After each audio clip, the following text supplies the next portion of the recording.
রাজনীতিতে ইসলামী শাসনতন্ত্র আন্দোলন একটা সংগঠনের নাম ছিল, জানেন আপনারা? জানেন? ইসলামী শাসনতন্ত্র আন্দোলন 1987 সালে এই সংগঠনটা গড়েছিলেন বাংলাদেশের শীর্ষস্থানীয় ওলামায়ে কেরাম মিলে।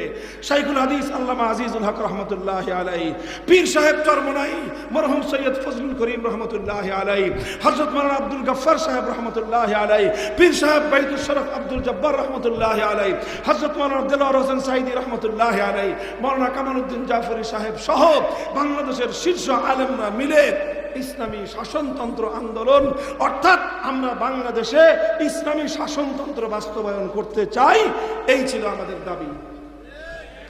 পরবর্তীতে এটা চরমনাই হযরত রহমতুল্লাহি আলাইহি এটা নেতৃত্ব দিয়ে আগায় নিয়ে গেছেন। কিন্তু 2011 পরে 2006 সালের পরে একটা আইন করলো বাংলাদেশে যে রাজনীতি করতে হলে নির্বাচন কমিশনের নিবন্ধন লাগবে।